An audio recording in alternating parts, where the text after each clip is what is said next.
Thank you for choosing a heavy-duty GARANT GridLine industrial workbench from Hoffmann Group USA. The following video is meant to provide visual instruction on the simple assembly process for your new workbench. You can learn more about your workbench by visiting hoffmanngroupusa.com. Before you begin, remember that workbench cabinet doors are hinged on and open to the right. Be aware of the clearance of your cabinet doors when choosing a location for your new workbench. To get started, there are a few tools you'll need to have on hand. A 10mm socket, a 13mm socket, a number 6 drill bit, a ratchet, a 4mm hex bit or Allen wrench, a 5mm hex bit or Allen wrench, a Torx T10 bit, a number 2 Phillips screwdriver, a tape measure, and a power drill, preferably an impact drill. Begin by unboxing the workbench components, including cabinets and legs. Be sure to save the cardboard from your cabinet to use as a protective layer between the floor and your workbench top. If your workbench does not have a cabinet, either use another large piece of cardboard or a moving style blanket. Once you have a protective layer in place, gently lay your workbench top on the cardboard with the top side facing down. To attach the cabinets and legs to your workbench top, you'll need to mark and drill holes for the fastening screws. Before this process, it's helpful to determine the proper depth to drill your holes by marking the length of the screw on your drill bit with a piece of tape.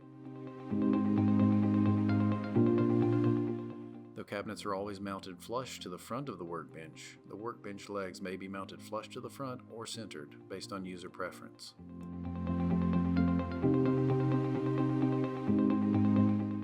Once you've determined which mounting location you prefer, mark your holes with a bright marker or pencil.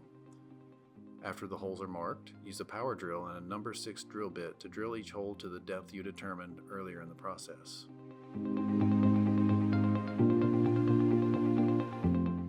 The workbench legs are attached to the workbench top via provided wood screws and washers.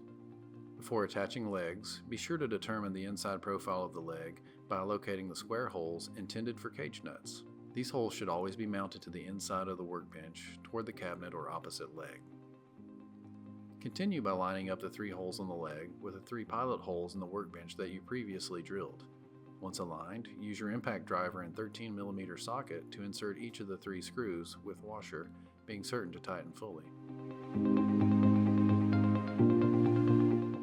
Your workbench is provided with 2 corner leg braces. For most installations, a single brace is sufficient. However, if you intend to use your workbench at a standing height, use both braces for enhanced stability. The workbench's corner leg braces are installed via hex head screws and cage nuts in the workbench legs, as well as washers and wood screws on the workbench top. To begin attaching the braces, first insert the cage nuts on the inside profile of the leg. Cage nuts can be inserted by sliding the wider edge of the nut into the hole first, then using a screwdriver to push the opposite side into place.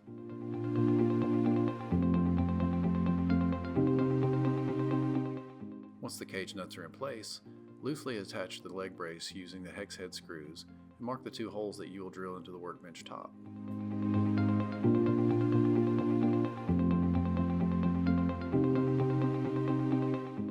After marking your holes, remove the leg brace and drill your holes using a power drill and number 6 drill bit, being sure to once again mark your bit for the appropriate depth. After the holes are drilled, use a ratchet and 10mm socket to attach the leg brace to the workbench leg, and an impact driver and 13mm socket to insert each of the screws with washers, being certain to tighten fully. If your workbench is equipped with adjustable height legs, you'll need to determine and set their height before turning your workbench over. First, determine the combined height of your workbench top and cabinet, if applicable. If your workbench has only adjustable height legs without a cabinet, then determine the overall height you'd like for the workbench, being sure to account for the thickness of the workbench top and use the next steps to set your leg height accordingly. Slide the adjustable leg insert into the closest stop. Your workbench table legs can adjust to 4 different heights to suit a variety of applications. Finally, use your ratchet and number 5 hex bit to tighten the 2 set screws on each leg insert. To finish the workbench leg installation, install the gray trim pieces in the rectangular holes on the outside of the legs and the black feet on the bottoms.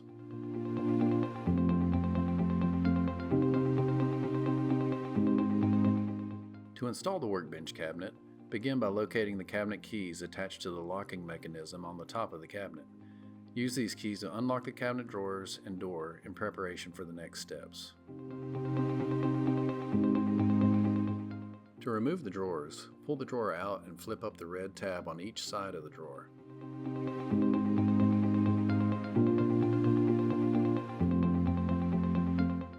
Then, gently pull and lift the drawer out of the cabinet, followed by the guide rails. Repeat for the next drawer.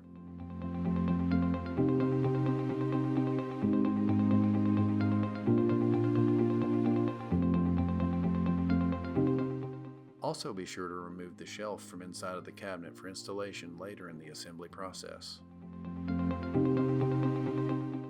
Before attaching the workbench cabinet to the workbench, you must determine which side of your top will be the front. Ideally, you will want your workbench cabinet to be mounted flush with the front and side of the workbench top. Once this location has been determined, turn the cabinet top side down onto the workbench and adjust to flushness on both sides of the workbench. Next, use your marker to mark the locations for the wood screws you will use to attach the cabinet. Once marked, move the cabinet to the side and drill your holes, being sure to once again use a bit that has been marked for the appropriate depth. Move the cabinet back into position and, once aligned, use your impact driver to insert each of the screws, with washers being certain to tighten fully.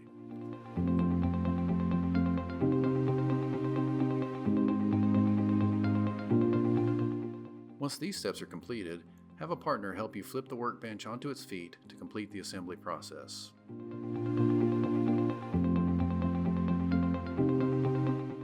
To install the cabinet shelf, first determine the shelf's location within the cabinet.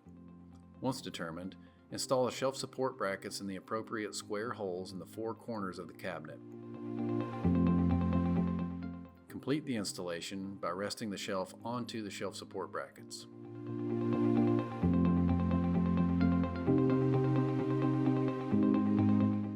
To install the drawers, begin with the drawer rails. Note that the red tab on each rail will be on the top of the rail, on the side pointing toward the outside of the cabinet. To install the rails, insert the top of the rail into the channel first, then twist the bottom end. Repeat on each side, being certain to move gently as the rails can fall out of place if the cabinet is shaken.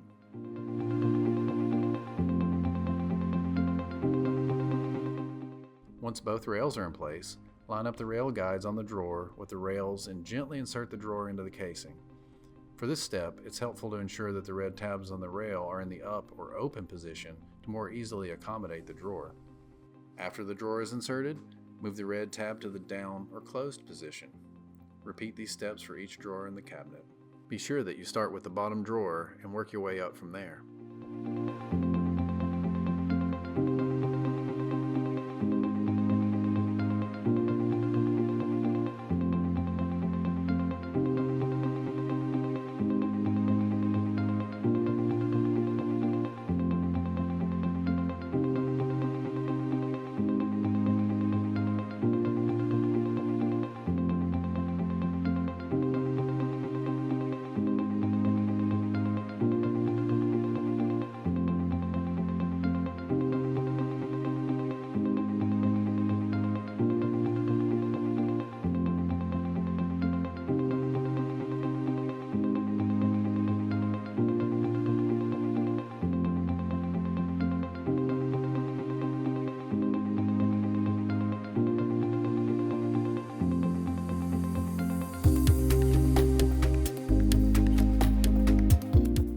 Properly assembled, your GARANT GridLine workbench will last for years under the toughest conditions.